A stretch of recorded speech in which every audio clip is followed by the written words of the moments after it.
fabric like a sail in a cross wind. They made a dried out, undulating thwack. So we'd stretch and fold and end up hand to hand for a split second, as if nothing had happened. For nothing had. It hadn't always happened beforehand, every day. Sorry, it hadn't always happened, day by day. Just touch and go. Coming close again by holding back. In moves where I was X and she was O. Inscribed in sheets, sheets sewn from ripped out flour sacks. Thanks very much.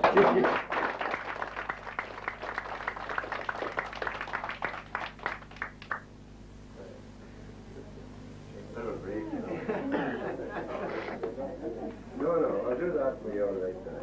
Yeah. I'll get it all read up. Oh, I can do it and get everybody read up. Whatever you want. I'm more pity on the audience than myself. It's a recitation. Yeah. Right, but do you want to just carry through? Tommy wants me to do this one. I used to do this for, I learned from my father years. The Aunt Sally bought me a book years ago called Poems, Prose and Parodies by Percy French.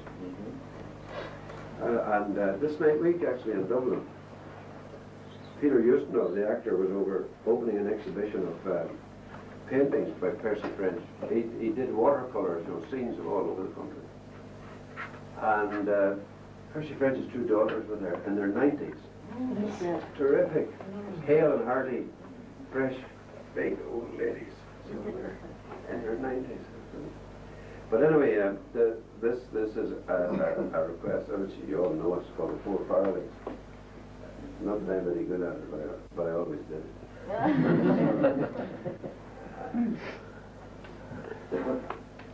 In a small hotel in London, I hope I remember it, Tommy. I haven't done it for years, but I think once in always. In a small hotel in London, I was sitting down to dine when the waiter brought the register and asked me if I'd sign. And as I signed, I saw a name that set my heart astir. Certain Francis Farrelly had signed the register. I knew a lot of Farrellys, and out of all the crew, I still kept sort of wondering which Farrelly were you.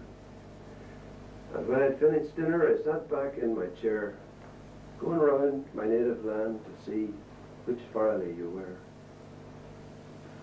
We won't a keen out Kerryman, I missed below Kinmayer, who told me that when Ireland fought, the odds were never fair.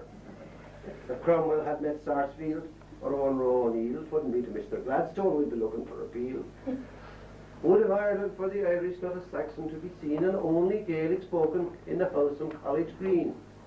Told me landlords were the devil, and their agents 10 times worse. And every sort of government for Ireland was a curse. Though, if you're that Francis Farrelly, those dreams have not come true, but sláinte, sláinte, Francine, for I like a man like you. Or were you the Francis Farrelly that often used to say, you'd like to blow them papishes from Derry's walls away?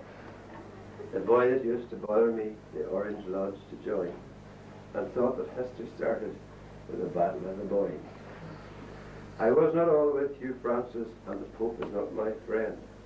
But still, poor man, I hope he'll die without the own bloody end. And when you're quit from care yourself and get the kingdom come, there's no use teaching you the harp. You'll play the orange drum. Oh, boys, you were a fighter, of that I had no doubt. For I seen you in Belfast one night when the Antrim Road was out. And many a time that evening, I thought you were dead, the way down Papish paving stone for bouncing off your head. Oh, if you're that Francis Farrelly, that came from North Tyrone, here's looking to you, Francis, but do leave the Pope alone. Were you?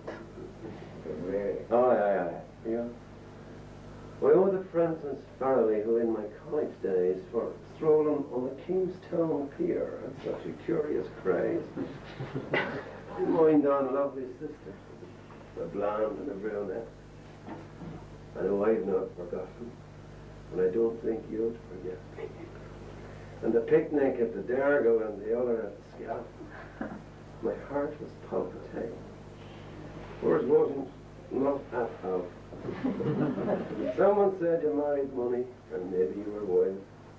But the gold you love was in her hair, and the diamonds in her eyes. So I like to think you married her, and that you're with her yet. 'Twas some militia officer that married the brunette. But the blonde one always loved you, and I think you loved her too. So me blessing on you, Francis, and the blue sky over you. Oh, you the Francis Farrelly I met so long ago, in the bog below Belmullet, in the county of Mayo.